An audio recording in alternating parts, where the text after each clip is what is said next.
ఆయన ఒక లాయర్ ఉండి వాళ్ళ తండ్రి జడ్జి అయ్యి ఉండి కూడా జడ్జి స్థానంలో ఉండి ఒక న్యాయం 10 మందికి న్యాయం చేసేటువంటి లాయరే అన్యాయం చేస్తుంటే ఇది అసలు కరెక్ట్ కాదు. సమాజానికి కూడా అంటే ఇట్లాంటి వాళ్ళు ఒకరు తయారైతే కూడా ఒకరిని ఇన్స్పిరేషన్గా తీసుకొని అది చెడైనా మంచైనా ఇంకో 10 మంది తయారయ్యేటువంటి అవకాశం అయితే ఉంది. గల్లీ వాళ్ళు కూడా అది చెప్తున్నారు. అసలు ఒక మామ స్థానంలో ఉండి వాళ్ళు కూడా ఒక కోడల్ని కూడా చేయి చేసుకునేదంట. కోడల పైన వాళ్ళ అమ్మ కూడా అడ్డొస్తే ఆమెను కూడా కొట్టేదంట. దారుణంగా అసలు వింటుంటే కూడా ఒళ్ళు గగ్గుర్లు పుడుతుందని చెప్పొచ్చు. గల్లీలు అందరూ కూడా అదే చెప్తున్నారు. అందరూ గల్లీలో అంటే ఎవరికి కనబడకుండా చాటునొచ్చి అర్ధరాత్రులు బెల్లు కొట్టి చాటునొచ్చి ఒక నలుగురిని రౌడీలు వెంటేసుకొని వచ్చి కూడా భార్యపైకి దాడికి తీసుకొచ్చేదంట. అసలు ఇలాంటి భర్త ఎక్కడైనా ఉంటాడో అనిపిస్తుంది వింటుంటేనే. ప్రస్తుతం ఇప్పుడు ఎవరైతే బాధితురాలు ఉందో వాళ్ళ అమ్మగారు మనతో పాటే ఉన్నారు. ఒకసారి అసలు ఎట్లా ఉండేవాళ్ళు కుటుంబ సభ్యులు, ఏ విధంగా ప్రవర్తించేవారు వీళ్ళతో, అసలు వీళ్ళు ఎప్పుడు పెళ్లి చేశారు, అసలు ఇదంతా కూడా ఈ సమస్య ఎందుకు వచ్చింది ఒకసారి కనుక్కునే ప్రయత్నం అయితే చేద్దాము. నమస్తే అమ్మ. మీరు నమస్తే మేడం. సో మరి మీ కూతురికి ఇట్లా అన్యాయం జరిగింది, మరి ఇప్పుడు మీకు ఈ విషయం ఎప్పుడు తెలిసింది? మాకు పెళ్ళైన 16 పండుగ రోజు నుండే చూపిస్తుంది మా ఏప్రాలు చుక్కలు. ఎందుకంటే 16 పండుగ రోజు మా పెద్దమ్మ వాళ్ళు 8 మంది ఉన్నాం. మా పెద్దమ్మ వాళ్ళు పెద్ద ఏజ్ కదా, పోయి ఇల్లు చూద్దాం అనేసి అంటే వద్దొద్దు ఇద్దరే రావాలి అంటది. నల్లబూసలు కూర్చొనికి ఆ రోజునే స్టార్ట్ చేసింది పంచాయతీలు. ఎప్పుడు పెళ్లి చేసి ఇచ్చారు? అరేంజ్ మ్యారేజే కదా? Arrange marriage. అందరు సమక్షంలో చేశారు కదా పెళ్లి. ఫంక్షనాల్లో పెద్ద గ్రాండ్గా నాకు ఉన్నది ఒక కూతురు. ఆమెకి కట్టిన 6 గుంటల భూమి, 10 లక్షలు, 15 తులాల బంగారం ఇచ్చినాం. లాయర్ కాకముందుకే వాడు లాయర్ అని చెప్పిండు మా అల్లుడు. లాయర్ అంటే ఇప్పుడు ప్రస్తుతం అయితే లాయరు, అప్పుడు పెళ్లి చేసుకునే ముందు లాయరు అని చెప్పి అబద్ధం చెప్పి పెళ్లి చేసుకున్నారా? అబద్ధం చెప్పి పెళ్లి చేసుకుండు. మేము బయట కూడా మా మేనమామ తీసుకొచ్చిండు సంబంధం అనేసి బయట చెప్పిన మాటలు నమ్మారు మీరు? నమ్మాము. మళ్ళీ వచ్చి మా ఇంట్లోనే మెట్టబెట్టిన అంతే. పెళ్ళయ్యేదాకా మమ్మల్ని నీడికి రానియలేదు, ఎంక్వైరీ చేసుకోనియలేదు. ఇక మాకు పిల్ల నచ్చింది, మాకు ఏది వద్దు అనుకుంటానే అన్నీ పెళ్ళి పత్రికలు వేసినాక కూడా అప్పుడు పైసల మార్పిడి, పైసలు పుడతలేవు అన్న టెన్షన్ ఉంది. తర్వాత వేద్దామన్నా కూడా ఒప్పుకోలేదు.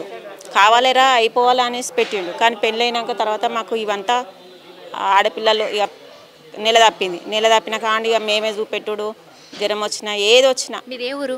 మా జనగం, షామీర్పేట జనగం దగ్గర. జనగంపేట. ఎన్ని సంవత్సరాలు అవుతుంది పెళ్లి చేసి? 8 సంవత్సరాలు అవుతుంది. 8వ సంవత్సరం ఇప్పుడు మొన్ననే అయింది. ఎట్లా చూసుకునేది పెళ్లి చేసుకున్న కొత్త అప్పటి నుంచి కూడా? ఎట్లా చూసుకునేది ఈ విషయం తెలియక ముందు వరకు కూడా ఎట్లా చూసుకునేది? సంవత్సరం దాకా జర పెద్ద పాప పుట్టినాక గొడవలు స్టార్ట్ అయింది. 21కి వచ్చింది. అన్నం కొంచెం వెనక ముందు లేట్గా అయినంత మాత్రాన కథం పంచాయతీ స్టార్ట్ చేసింది, వచ్చింది. ఇక 3 నెలల ముందుకు నిర్దకు రావాలని మేము తీసుకొస్తే ఈ గేటు దగ్గర 3 రోజులు బయటనే వచ్చింది పెద్ద పాప పుట్టినప్పుడు. ఇక ఏదో మేమే కాలు మొక్కినాం, వేలు మొక్కినాం, పెద్ద మనుషులలో కూర్చున్నాం, అన్నీ చేసినాం, అయిపోయింది. ఇక అయితేనే ఉంది. మళ్ళీ ఇంకో 2వ పాప పుట్టింది.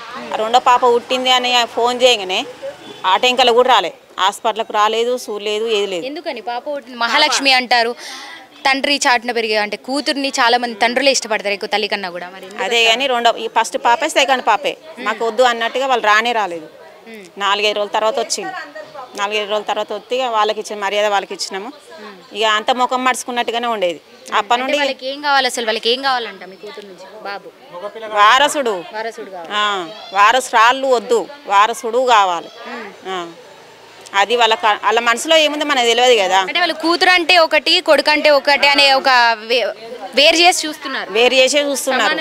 సమానం కాదు, వేరు చేసే. ఇప్పుడు ఈ ఉన్న కాలంలో కూడా ఇట్లా వేరు చేసి చూస్తున్నారు. వేధింపులిగా జ్వరం వచ్చినా పట్టించుకోకపోవడం.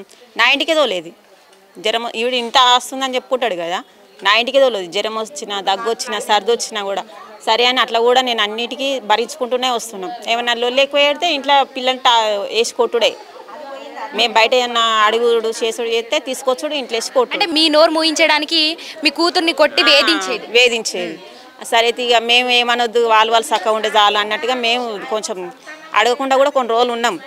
తర్వాత కడుపు చేసుడు, ఆభాషణ చేయించుడు, మళ్ళీ మా ఇంటికి పంపుడు, మళ్ళీ 3 నెలలు రెస్ట్ కానీ మళ్ళీ వచ్చాడు.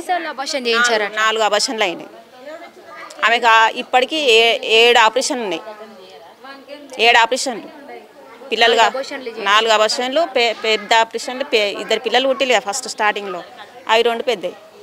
4 అబార్షన్ తర్వాత. మరి తెలీదా ఒక అంటే లా చదువుకున్నాడు, హెల్త్ పాడైపోతుంది, హెల్త్ ఆయన గౌరవం అదే. మేము లాయర్లం, జడ్జీలం, మమ్మల్ని ఎవడు ఏం చేయలేడు. మీరంతా నా కాలు కిందోలా అంటది మా అయ్యపురాలు అంటుండే ముఖం పట్టుకొని అంటుండే నన్ను ఎవడేం చేయలేదు నువ్వు ఎంతమందిలో పోయి చెప్పుకున్నా మాకు ఈక కూడా వీకరు ఇవన్నీ గలీజు మాటలు వస్తాయి వాళ్ళకి. ఇప్పుడు మీరు చూసినటువంటి ప్రకారం వాళ్ళ కుటుంబ సభ్యులు అంటే తండ్రి జడ్జ్ కొడుకేమో న్యాయవాది, మరి ఇట్లాంటి ఎడ్యుకేటెడ్ ఫ్యామిలీ అయ్యుండి కూడా మరి ఇట్లా అన్యాయం చేశారు మొత్తానికి. మరి నిజంగానే ప్రజలకు అంటే వాళ్ళ దగ్గరకు వచ్చేటువంటి క్లయింట్లకి ఎట్లా చేసేది? నిజంగా న్యాయమే చేసేది అన్యాయం చేస్తుంది? అంత అన్యాయమే. మొత్తం డబ్బులు మాట ఇప్పుడు కేసు వచ్చింది అనుకో ఫస్ట్ లక్షల చేతిలో పెట్టి అంటాడు, తర్వాత వాడు వచ్చిండు అనుకో తరిమి కొడతాడు. అట్లా కూడా ఎంతో మంది ఇంటికి వస్తున్నావు అంటే డబ్బులు చేతిలో పడందే పని కాదన్నట్టుగా మాట్లాడు. అంత బెదిరించుకొని తినడు ఈ సొమ్ము అంతా మందిని కష్టంతో సంపాదించింది ఏం లేదు. అన్యాయం చేసే బతికిండు. న్యాయంగా బతికిన రోజులు లేవు, న్యాయంగా ఉన్న రోజులు కూడా లేవు. ఇప్పుడు లాస్ట్కి వచ్చేసరికి ఈ 4 అబర్షన్లు అయినాయి అన్నీ అయినాయి. ఇప్పుడు కొత్తిల్లని ఆర్కే నగర్లో పెట్టిండు, అది కడుతుండు. ఆర్కే నగర్లో కొత్తిల్లు కడుతుండు. ఆడో మిషన్ అంటాడు, ఇది అంటాడు, అది అంటాడు. ఈమె ఇక్కడనే ఉండేది ఫ్యామిలీ, కాకపోతే 4 నెలల నుండి ఆడ మెట్ట పెట్టిళ్ళు. వాళ్ళు లోపల ఈమె రానిపోయేది, ఎందుకంటే వాడు బండారం బయట పడుతుంది అని. మెల్లమెల్ల రెండో సంబంధం చేసింది అమ్మాయి. అంటే నిజంగా ఇప్పుడు మీ అల్లుడే ఇదంతా పని చేశాడు అనుకుంటున్నారా, లేకపోతే అత్త మామ దగ్గరుండే ఇదంతా చేయించారనుకుంటున్నారా? గూడపుటానిగా అత్త మామని మెయిన్ అత్తనే. ఎట్లా ఉండేది ఆమె మనసులో మొత్తం వారసుడు కావాలని ఉండేది. ఫోన్లలో కూడా భీమా కాడాలు పెట్టుడు, కృష్ణుని పెట్టుడు, అంత వెరైటీ. ఆ మనిషే వెరైటీ. మొత్తం వారసుడి మీద బాగుండేది. అటు ఇటు చేసి నా కొడుకు ఏమని అంటే 2 పెళ్లి చేస్తా అని చెప్పేది అందరికీ. 2 పెళ్లి బరాబరి చేస్తా అని చెప్పేది, చేసింది కూడా. ఈమె మాకు తెలియదు వాస్తవానికి ఎందుకు వస్తలేవు ఏం కథ. ఈ 15 రోజుల నుండి అటెంకలు వస్తలేవు. పిల్లల పరిస్థితి ఏంది, పిల్లలకు ఊకొస్తాయి జ్వరాలు. ఓళ్ళు దాకా ఇంకొకరు స్టార్ట్ అవుతూనే ఉంటుంది. జ్వరం వస్తుంది అసలు పట్టించుకోవట్లేదని పోతే మామ ఎగబడుకోటాడు. ఈడ ఏముంది నీకు లంజదానా ఇంట్లో అడుగు పెట్ట నీకు, నేను ఎవడు రమ్మన్నాడే ఎవడున్నాడని వస్తున్నాయా అని. అంటే ఒక మామ కోడల మీద ఇట్లాంటి ఇష్టం వచ్చిన చోట అసలు చెప్పుకోరాని చోట తాకుకుంటూ కొట్టుకుంటూ ఉండేవాడు. వాడు గలీజ్గా మరి బట్టలు ఇప్పి కొట్టిండు. ఏ రోజు ఈమెనే కోడల్ని మిషన్ సాటుకి పడుకొని ఉంటే కాలు బట్టి బయట గుంజి చీరిపేసి కొట్టిండు. అది రికార్డ్ అయింది. కాకపోతే సీసీ కెమెరాలను ఎమ్మడే పిలిపించి ఆ రికార్డు మొత్తం తీపిచ్చిండు. ఆ రోజు కూడా మాకు గుర్తుంది. ఆ రోజు ఒకటి బయట పెట్టమని అంతా బయట పడుతుంది ఆయనది. తర్వాత ఇక సిద్దిపేట అమ్మాయిని చేసిండు. మేము తిరగంగా మొన్న 15 రోజుల కింద 20 రోజుల కింద బయటపడ్డది. ఆమె ఇట్లా చేసుకుంది అసలు? అంటే పెళ్ళైంది, 2 ఆడపిల్లలు ఉన్నారని తెలిసి చేసుకుందా, తెలియక చేసుకుందా? వాళ్ళని అడిగితే ఏమంటుళ్ళు, చనిపోయిందని చెప్పింది. మీ కూతురు చనిపోయిందంట, 2 పిల్లలు అంట, హాస్టల్ వేసిల్లంట. నాకు ఈ ఆస్తులు చూపెట్టిండు. ఆస్తులకు నేను ఇచ్చినమ్మా పిల్లను అనేసి తల్లి మాట్లాడుతుంది. వాళ్ళ పిల్ల తల్లి ఎందుకు ఇచ్చినామా, నువ్వు ఎవరిని తెలుసుకోకుండా ఎట్లా ఇచ్చినా, నా కూతురు ఏం కావాలని నేను అడిగిన. నేను అడిగితే నాకు ఆస్తులు చూపెట్టిండు, నీ కూతురు చచ్చిపోయిందని చెప్పిండు. నీ పిల్లల్ని హాస్టల్ వేసిన అన్నాడు.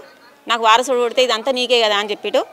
ఆ రికార్డులు కూడా మా తను ఉన్నాయి, ఫోన్లలో ఉన్నాయి. మరి మీరు మొత్తానికైతే అన్యాయం జరిగిపోయింది. మీరు ఏ విధంగా న్యాయం చేయాలంటారు? మీకు ఏ విధంగా, మీ కూతురికి ఏ విధంగా న్యాయం కావాలంటారు? ఏం చెప్తారు? ఇప్పుడు 2 పిల్లల మీదకి ఉన్న ఆస్తులు కావాలి, నా బిడ్డకి కూడా కావాలి. ఆమె భర్త ఆమెతోటే ఉండాలి, అది ఎట్లా వచ్చింది అట్లా పోవాలి.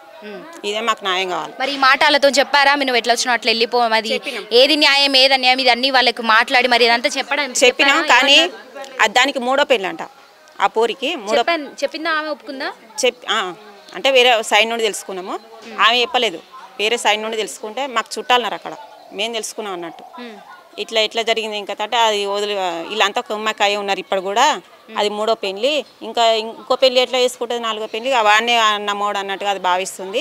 అది పోయితట్లేదు అనేసి మాట్లాడుతుంది. కానీ అది పోవాలి. నా పిల్లలకి ఉన్న ఆస్తులు వాళ్ళ పేరు మీద కావాలి. ఆమె భర్త ఆమెతోటి ఉండాలి, అంతే మేము కోరుకుంటాం.